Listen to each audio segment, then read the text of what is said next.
कथा, पुरुषार्थ कथा, सुनो सुनो सिद्धार्थ कथा। सत्य कथा, पुरुषार्थ कथा, सुनो सुनो सिद्धार्थ कथा। चढ़ते सूरज सा तेजवान वो कीर्तिमान, हुंकार भरे जब कूच करे, थर थर कांपे आसमान। वो राजपुत्र वो शूरवीर, पर्वत को भेद दे उसके तीर, शांति का स्रोत करुणा की धार, निर्झर झरे मन से अपार। वो राजपुत्र वो शूरवीर, पर्वत को भेद दे उसके तीर, है शाक्य वंश का वो तारा, जगमग है जिससे जग सारा। सत्य कथा, पुरुषार्थ कथा, सुनो सुनो सिद्धार्थ कथा। महाराज, ये आदेश पढ़ो सेनापति। कौशल नरेश महाराज प्रसन्नजीत का यह विजयी अश्व जिस जिस राज्य में यात्रा करेगा, उस राज्य को कौशल का आधिपत्य स्वीकारना होगा।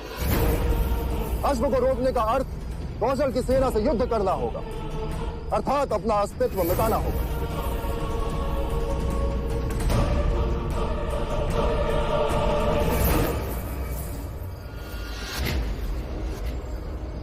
कौशल नरेश महाराज प्रसन्नजीत की, महाराज प्रसन्नजीत की, महाराज प्रसन्नजीत की, महाराज प्रसन्नजीत की, महाराज प्रसन्नजीत की, महाराज प्रसन्नजीत की, महाराज प्रसन्नजीत की, महाराज प्रसन्नजीत की, महाराज प्रसन्नजीत की।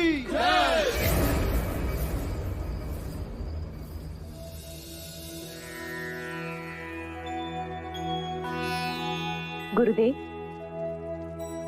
विवाह का जो सबसे सर्वश्रेष्ठ मुहूर्त हो वो ही निकालिएगा। हाँ गुरुदेव, सिद्धार्थ और यशोधरा के विवाह की बात है। गुरुदेव, जो भी सबसे पहला मुहूर्त हो वही निकालिएगा। हमारी यशोधरा इस विवाह को लेकर बहुत उतावली है। देखिए ना, इस समय भी वो यहाँ नहीं है, सिद्धार्थ के साथ।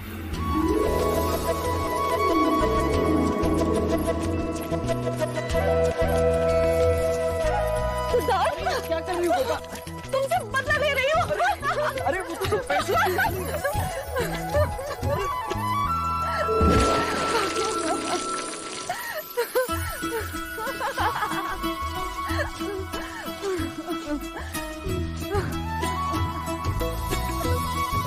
विवाह का शुभ मुहूर्त आज से 7 दिन बाद पूर्णिमा को ही है। बधाई बधाई बधाई हो महाराज, बधाई हो, बधाई हो दीदी, बधाई हो, बधाई हो। बधाई बधाई हो महाराज, बधाई बधाई। अनुज, आज कपिल वस्तु नगर में मिठाइयां बांटो, बजाओ गगन ढोल, घोषणा करो कि कल से 7 दिनों तक सारा कपिल वस्तु और देवदा विवाह के बाराती होंगे। अवश्य। ऐसा आमंत्रण तैयार करो कि भारतवर्ष का कोई भी राजा युवराज के विवाह में आने का लालच रोक न सके। इस बार कौशल नरेश प्रसन्नजीत, मगध नरेश, महाराज बिंबिसार और वैशाली के लिच्छवी सारे एक साथ कपिल वस्तु के अतिथि होंगे। बधाई हो।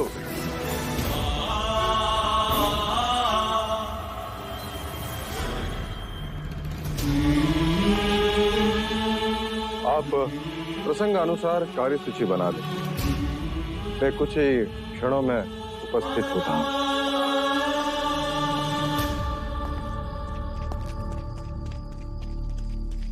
महाराज, गुप्तचर आर्यक का प्रणाम स्वीकार करें। आर्यक, क्या समाचार? महाराज, समाचार अशुभ है। कौशल नरेश प्रसन्नजीत ने अश्वमेध यज्ञ पूर्ण कर लिया और प्रयत्न पूर्वक उस अश्व को शाक्य गणराज की ओर धकेला जा रहा है। कोई पर्याय? केवल दो, या उनके आधिपत्य को स्वीकार करें या फिर युद्ध। तो फिर युद्ध ही होगा। अपने गुप्तचरों को चौका न करो और उनके अश्व की दिशा पर हर समय दृष्टि बनाए रखो। इस समय उनका अश्व कपिल वस्तु से कितनी दूरी पर? 7 दिवस की दूरी पर है महाराज। 7 दिवस? विवाह का शुभ मुहूर्त आज से 7 दिन बाद पूर्णिमा को ही।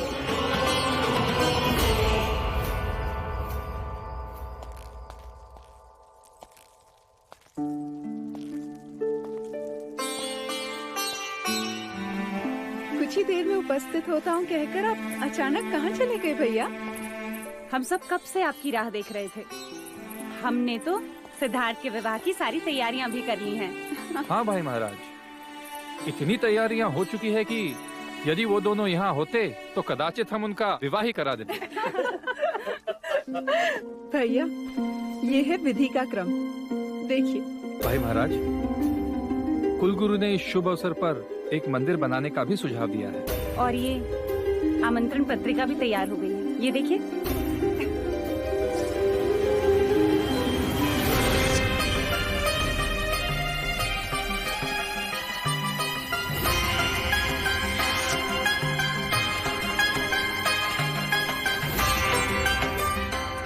देव, आमंत्रण विवाह का नहीं, युद्ध का होगा।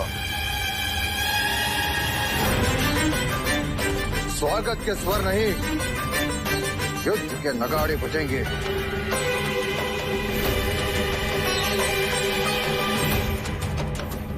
महाराज, ये आप क्या कह रहे हैं? कौशल नरेश प्रसन्नजीत ने अश्वमेध यज्ञ किया है और वह अश्व शाक्य गणराज की ओर आ रहा है। राजा दंडपानी, हमें विवाह स्थगित करना है।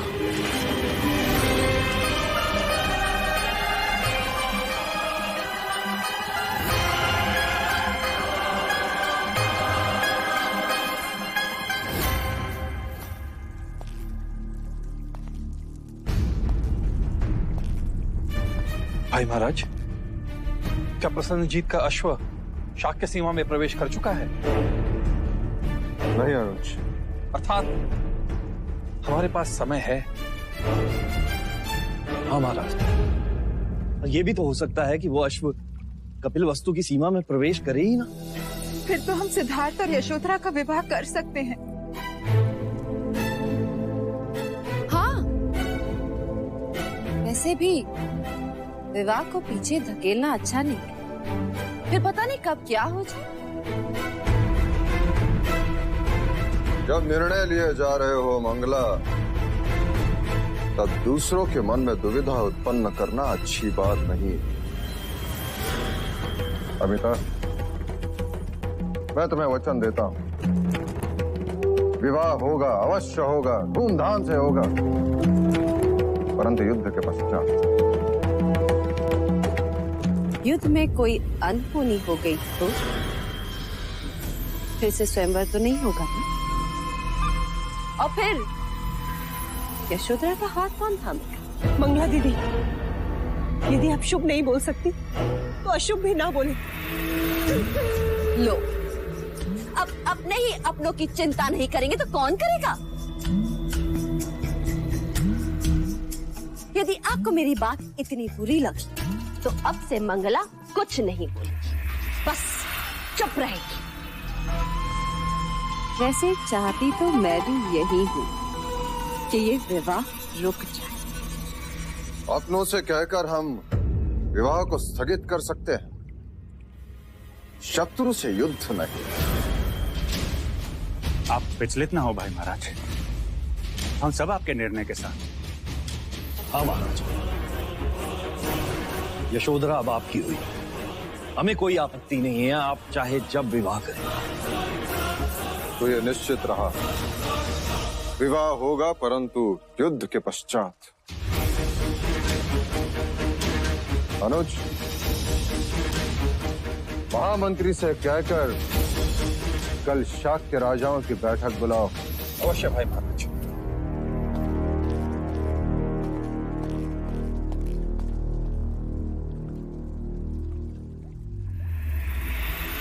अब तो श्रीफल चढ़ाने ही पड़ेंगे।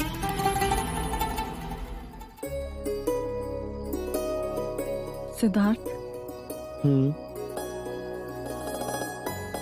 तुम मुझे सदा बेसुध ही रहने देते। क्यों?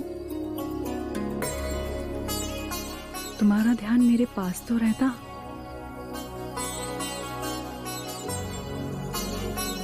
मैं तुम्हारे पास ही हूँ गोपा।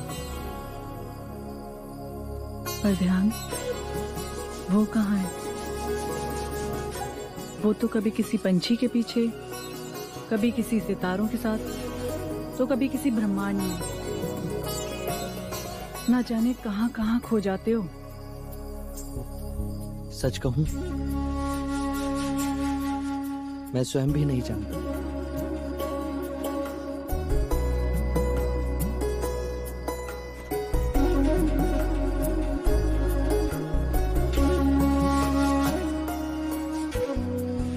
ये क्या कर रही हो? स्वयं को तुमसे बांध रही हूँ। क्यों? कहीं मेरी आंख लग गई और तुम चले गए तो? लो, अब गांठ बांध ली है। अब तुम 7 जन्मों तक मेरे साथ ही रहोगी।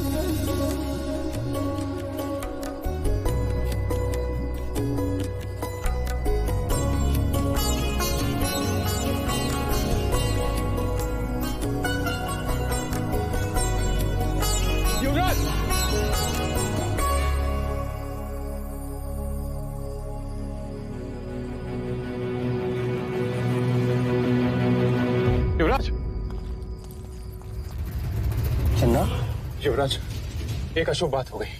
क्या हुआ? आपका विवाह कुछ दिनों के लिए स्थगित कर दिया गया।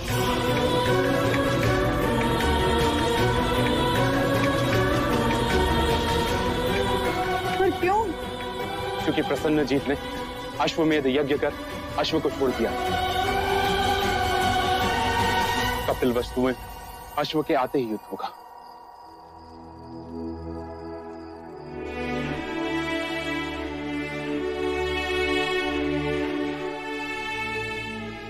गोपा, सब कुछ ठीक हो रहा? कुछ मत कहो सिद्धार्थ। मैंने तो तुम्हें 7 जन्मों के लिए बांध लिया है। अब विवाह हो या ना हो, देखो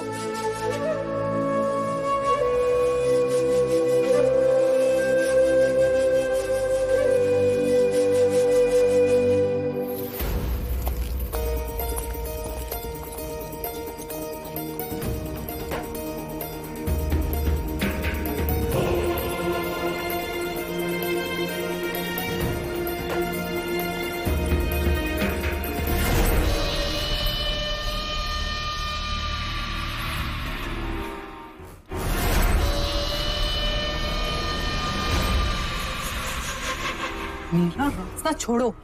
कैसे छोड़ दूं? रास्ते में तुम जो मिल गई हो, तुम्हें कैसे छोड़ दूं? मुझे तो लगा था कि अब तुम कभी मेरे सामने नहीं आओगे। क्यों? स्वयंवर की पराजय ने मुझे काला कर दिया है तुम्हारा। माना कि मैं स्वयंवर में पराजित हुआ, परंतु मेरा भाग्य पराजित नहीं हुआ है अभी। अर्थात स्वयंवर के बाद ना तो कौशल से युद्ध का ये शुभ समाचार मिलता, ना तुम्हारा विवाह रुकता, और ना मुझे ये सुनहरा अवसर मिलता। कैसा अवसर? युद्ध में शत्रु पे उठी हुई तलवार के बीच कोई अपना भी तो हो सकता है।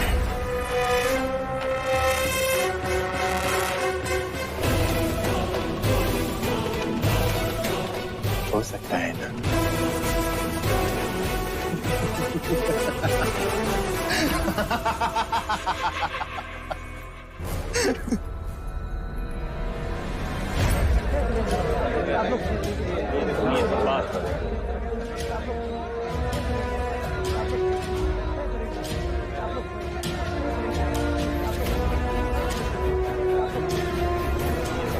शांत हो जाइए, शांत हो जाइए।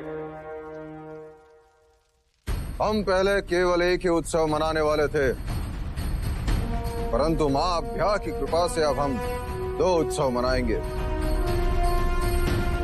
एक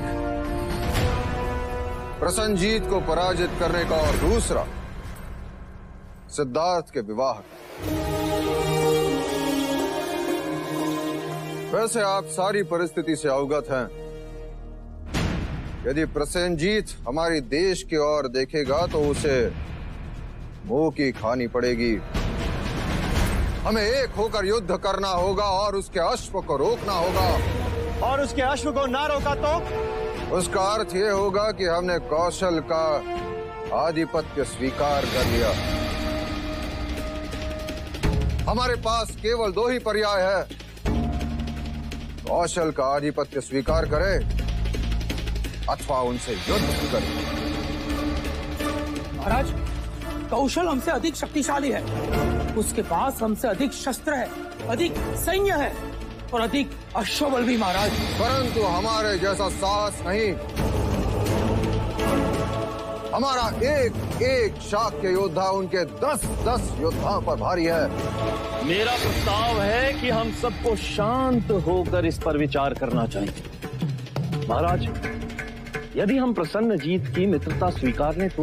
मित्रता या पराधीनता? नहीं चलेगा। शांत हो जाइए, शांत हो जाइए।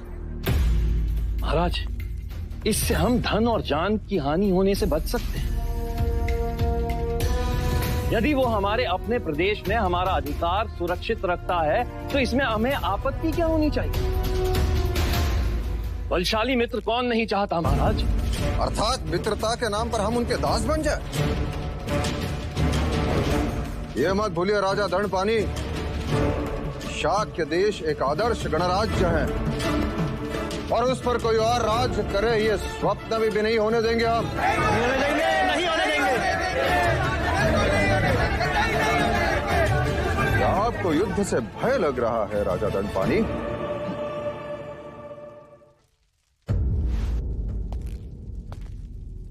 एक सुझाव है महाराज। क्या हम प्रसन्नजीत के सामने शांति का प्रस्ताव नहीं रख सकते? शांति का अर्थ समझने वाले अश्वमेघ यज्ञ किया नहीं करते पुत्र। अब वो शांति की बात तभी समझ पाएगा जब वो युद्ध में पराजित होगा। अब केवल एक ही उपाय है और वो है युद्ध। क्या आप सभी मेरे युद्ध प्रस्ताव से सहमत हैं? हम सहमत हैं। महाराज शुद्धोदन की, महाराज शुद्धोदन की, महाराज शुद्धोदन की, महाराज शुद्धोदन की।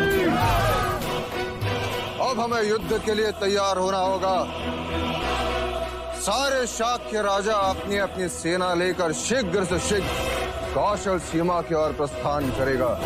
हमारी सारी शक्ति कौशल सीमा पर इकट्ठा होगी।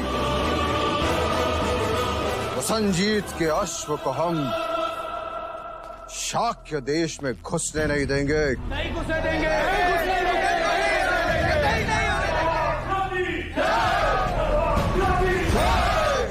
शाक्य कुल की, शाक्य कुल की।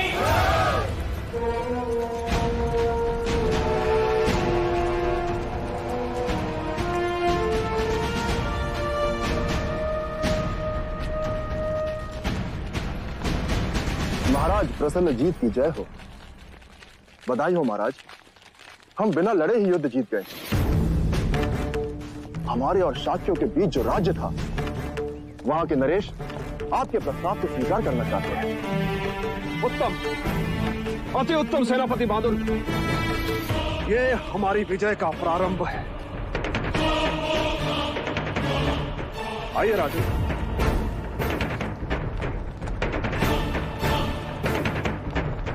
क्या आपको कौशल का आधिपत्य स्वीकार है? जी महाराज।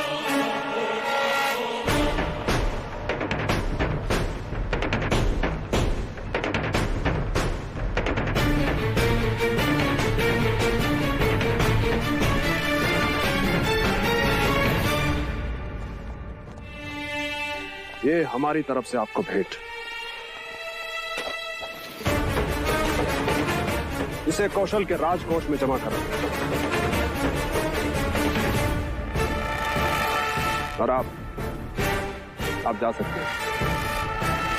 हमने आपको अभय दान दिया।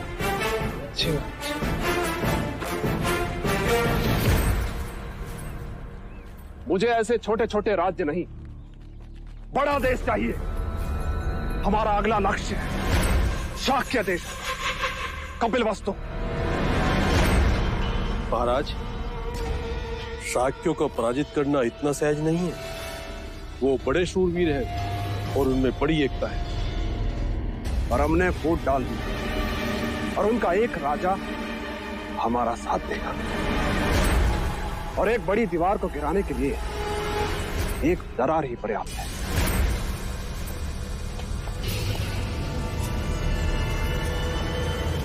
गुप्तचर, हमारा ये संदेश उस राजा तक पहुंचा दो। वो अपनी सेना को जो दुर्योधन की सहायता के लिए नहीं भेजे।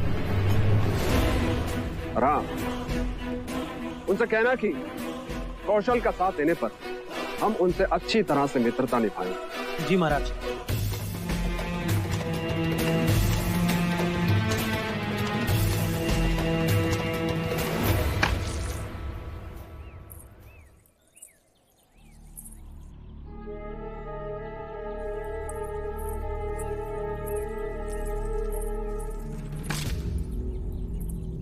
ये क्या कर रही हो मंगला दीदी?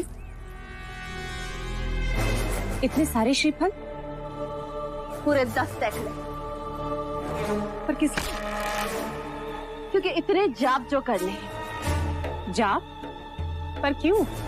जो काम आपको करना चाहिए महादेवी, वो मैं कर रही हूँ। मानो आई बला को टाल रही हूँ। इतना बड़ा अपशगुन है कपिलवस्तु के लिए। अपशगुन? कैसा अपशगुन? शाक्य कुल की औरतें बातें करने लगी। मुझे अच्छा नहीं लगा, परंतु क्या करूं? तो नाम लेने से भी डरती हूँ।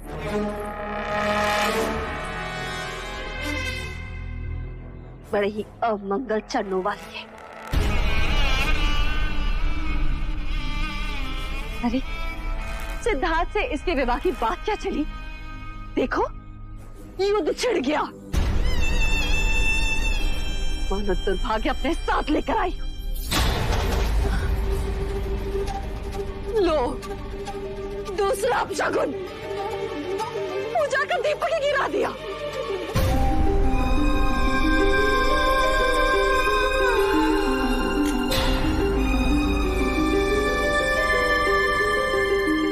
यशो, जानते भी हो तुम क्या कह रही हो मंगला दीदी? यदि देवदत्त के साथ यशोधरा का रिश्ता होता तो भी ऐसी ही बात कहती।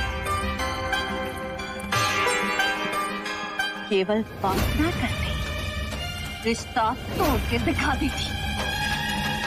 दया आती है तुम्हारी सोच पे मंगला दीदी। कल तक जिसका नाम लेकर तुम्हारी जीवा सूख जाती, जिसके साथ अपने पुत्र के विवाह के सपने देख रही, एक ही रात में वह अपवित्र अमंगल अपशगुन हो गई। और नहीं तो क्या महादेवी, हाथ कंगन को तर्पण क्या? देख लो, यशोधरा के पद चिन्ह।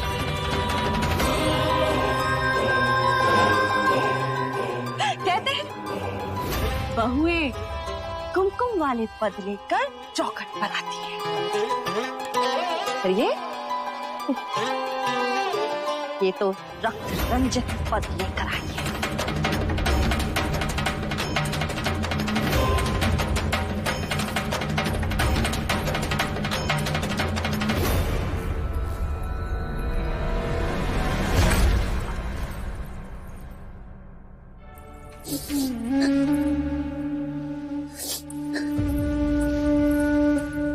विशु, बुआ, आप जो प्रायश्चित कहेंगी मैं करूंगी। मैं नहीं चाहती कि मेरे कारण प्रजा या राज्य पर कोई भी विपदा आए। पगली, ये कैसी बातें कर रही है तू? जिसको जो कहना है वो कहे, पर मेरे लिए तो तू बड़ी भाग्यवान है जो मेरे पुत्र को समझती। और तू देखना, एक दिन यही मंगला दीदी पछताएंगी अपने विचारों पर, जब उन्हें ये पता चलेगा कि हम युद्ध जीते। तो और देख, इसी चौखट पर वो तेरी आरती उतारेंगे तो मैं उनसे कहूंगी, है मेरी बहू से बड़ा कोई शगुन? वाह,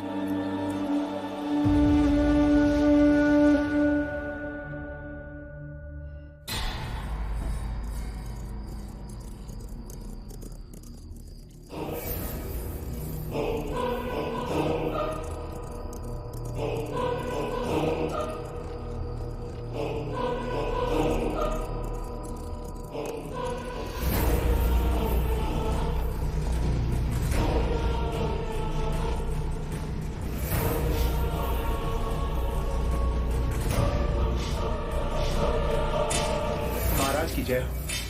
महाराज, एक महत्वपूर्ण सूचना है। कौशल नरेश का अश्व हमारी सीमा में प्रवेश कर चुका है। महाराज प्रसन्नजीत ने आपके लिए गुप्त संदेश भेजा है। महाराज ने कहा है आप उनका साथ देंगे तो वो इच्छा पूरी करेंगे।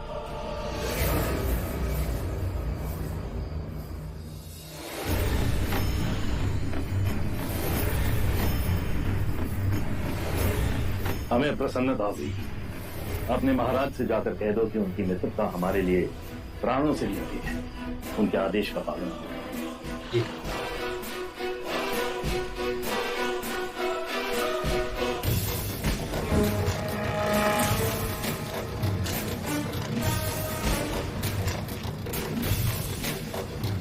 महाराज, इस समय इस पहाड़ की इस ढलान पर प्रसन्नजीत ने अपना पड़ाव डाल रखा है। इसका अर्थ यह है कि उन्होंने हमारे सीमा में प्रवेश नहीं किया। पर महाराज, उसका अश्व हमारी सीमा के अंदर है और वो प्रतीक्षा कर रहा है कि किस समय हम उसके अश्व को पकड़ते हैं। भाई महाराज, हमारे सारे शाक्य राजाओं की सेना इस पहाड़ी की दूसरी छोर यहाँ इकट्ठा हो रही है। हमारी सेना कब तक एक हो जाएगी? मात्र 2 दिन में महाराज। और प्रसन्नजीत से हम किस स्थान पर युद्ध करेंगे? हम उसे इस जगह पे चुनौती देंगे। उसका अश्व हम यहाँ पकड़ कर बांधेंगे। महाराज, आपको यहाँ नहीं, इस छोटे मैदान के पास सामना करना चाहिए। क्यों? इस मैदान में लड़ने का क्या कारण? यहाँ तो सेना उलझ जाएगी।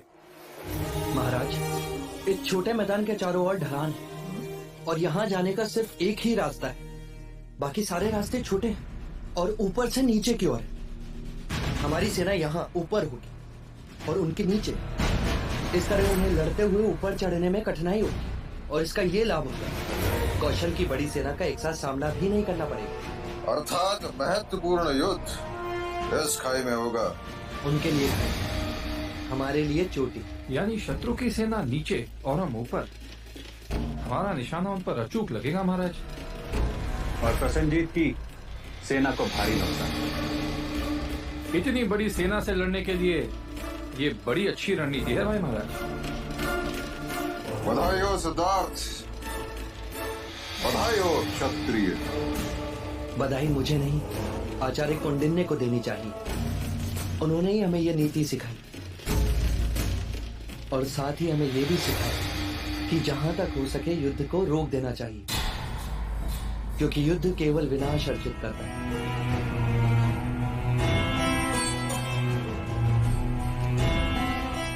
क्या महाराज, हम इस युद्ध को रोक नहीं सकते? सेनापति।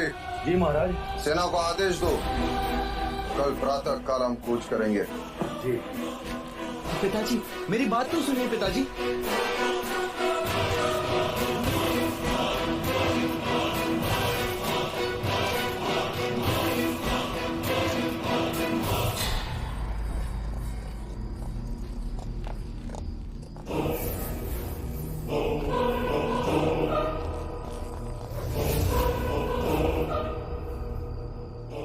पाले तो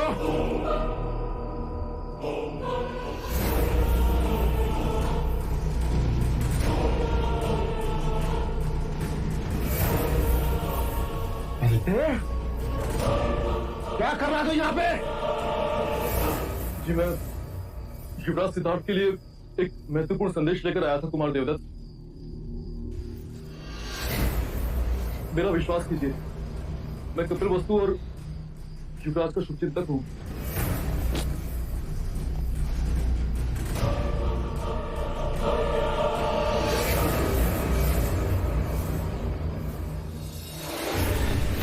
तो कौशल का गुप्तचर राजा दंड पाने के लिए ये महत्वपूर्ण संदेश लाया।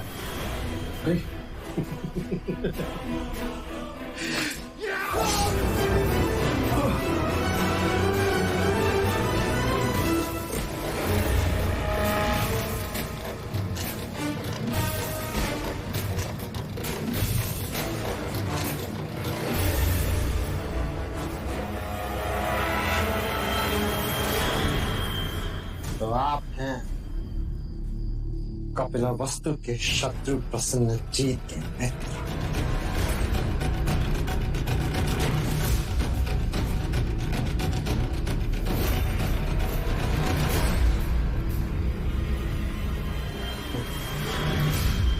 और तुम हो अपने ही घर के भेदी।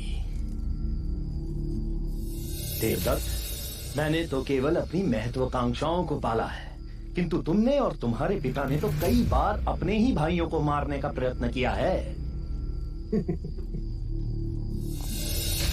क्या हो राजा दंडपानी, यदि ये संदेश मैं महाराज चित्तोधन को दे दूं,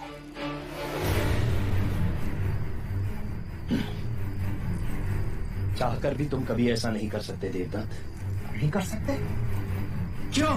क्योंकि हमारा शत्रु एक ही है, राजा शुद्धोधन, जो अब आपके संधि हो गए। हाँ देवदत्त, मैं तो तुम्हें ही अपना जमाई बनाना चाहता था, परंतु देखो ना, तुम स्वयंवर जो हार गए।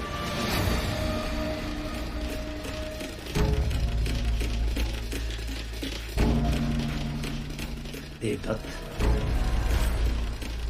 तुम मेरी सहायता करो और मैं तुम्हारी करूंगा। ये कौशल राज के गुप्त संदेश की बात हम तक रहे, बस।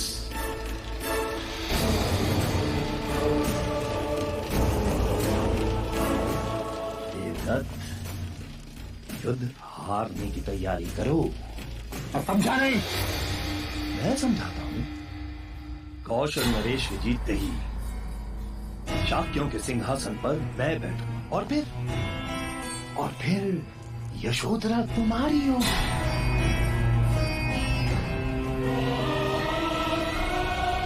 और फिर मैं तुम्हें अपना उत्तराधिकारी घोषित कर दूंगा। तुम्हें देवदत्त,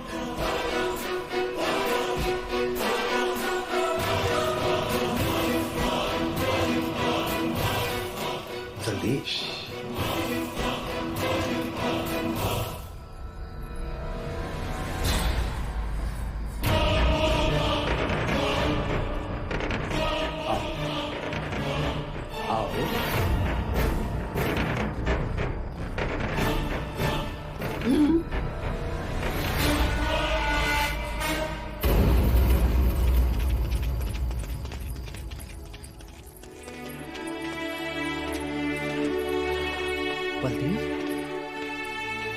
बलदेव, क्या हुआ बलदेव?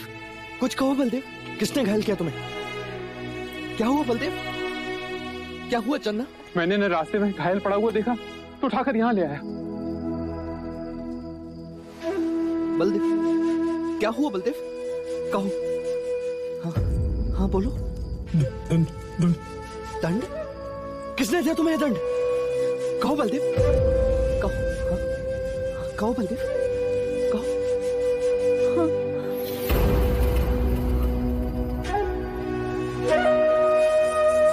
बोलो। पानी लाओ।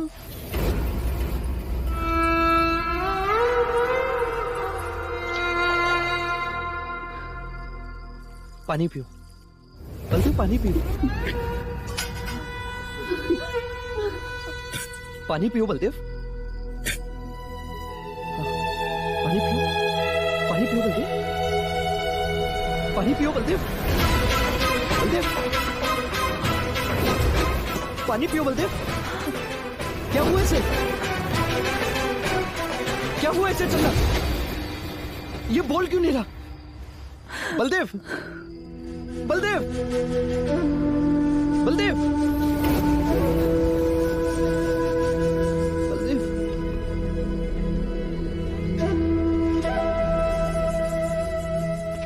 कहो चन्ना, क्या हुआ इसे? अब ये कभी नहीं बोले। कभी नहीं बोले? अर्थात ये बेसुध है। बलदेव, तुम जाओ, जाकर राजवैद्य को बुला के लाओ। जाओ चन्ना, जाकर राजवैद्य को बुला के लाओ। सुध उसे आती है जो बेसुध हो, जिसमें प्राण हो। ये अपने प्राण खो चुका है सिद्धार्थ। नहीं, ये केवल बेसुध है। बलदेव, कहो बलदेव, क्या हुआ? मैंने इसे अभय वचन दिया, इसे कोई नहीं मार सकता। ये बोलेगा। बलदेव, बलदेव, कुछ कहो, कुछ कहो बलदेव। युवराज, ना तो इसकी सांसें चल रही हैं, ना ही हृदय गति।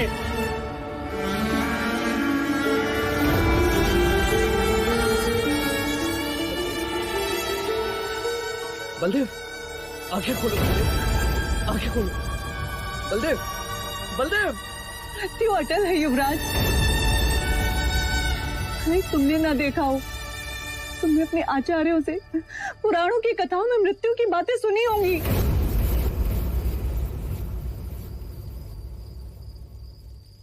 परंतु ऐसे कैसे प्राण शरीर को त्याग सकते हैं? यही जीवन की सच्चाई है सिद्धार्थ। नहीं, युद्ध भूमि में न जाने कितने अपरिचित परिचित शवों को आपको देखना होगा युवराज।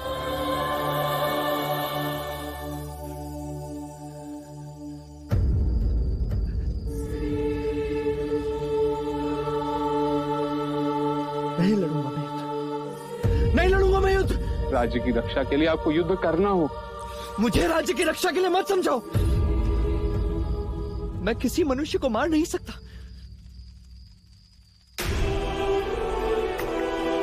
ऐसे कैसे बिना मनुष्य सम्मति के प्राण शरीर को छोड़ सकते हैं? नहीं लड़ूंगा मैं, नहीं लड़ूंगा। कपिल वस्तु की आशाएं हैं आपसे, आपको युद्ध लड़ना होगा। मैं युद्ध नहीं लड़ूंगा, नहीं करूंगा युद्ध, चाहे कुछ भी हो जाए। तुम्हें जाना होगा। नहीं जाऊंगा मैं किसी की हत्या नहीं कर सकता। युद्ध का अर्थ केवल शत्रुओं को मारना नहीं होता, अपनों को बचाना भी युद्ध का एक हिस्सा है। तो मैं युद्ध नहीं लड़ूंगा, मैं युद्ध होने भी नहीं दूंगा। मैं युद्ध को रोकूंगा, रोकूंगा मैं युद्ध को। युवराज, तुम सब मुझे अकेला छोड़ दो, अकेला छोड़ दो मुझे, अकेला छोड़ दो।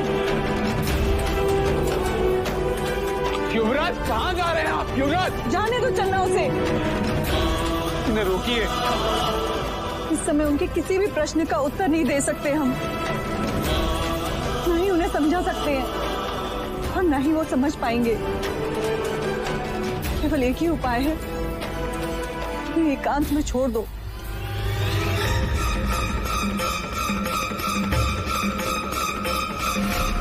क्यों अटल है युवराज, क्यों अटल है युवराज। यही जीवन की सच्चाई है सिद्धार्थ, सच्चाई है सिद्धार्थ।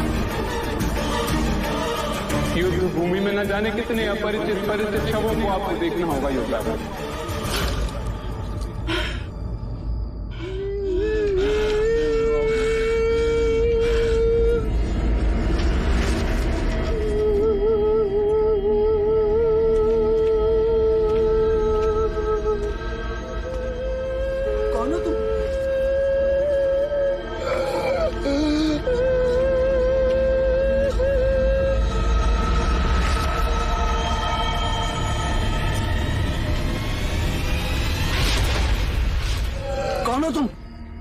मैं तुम ही तो हूं।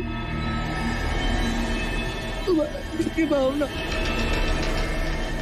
माया, करुणा, दया, और मैं तुम्ही में छुपा हुआ तुम हूं।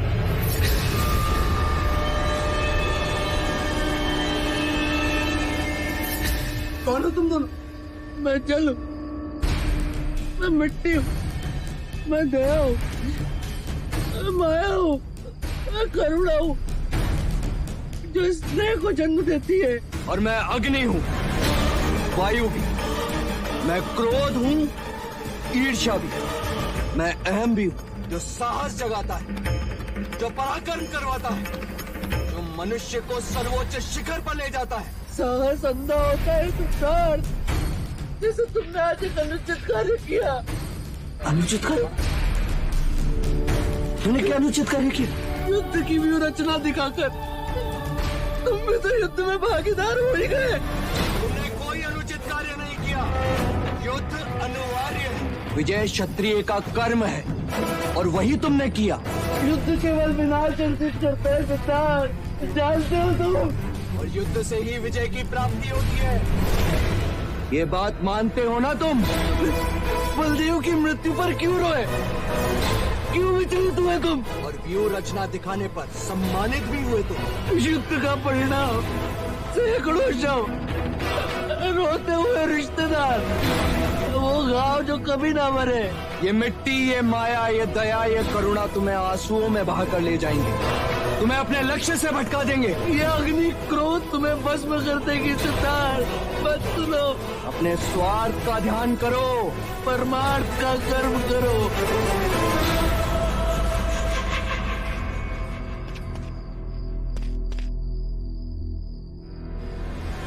सत्य कथा, पुरुषार्थ कथा, सुनो सुनो सिद्धार्थ कथा।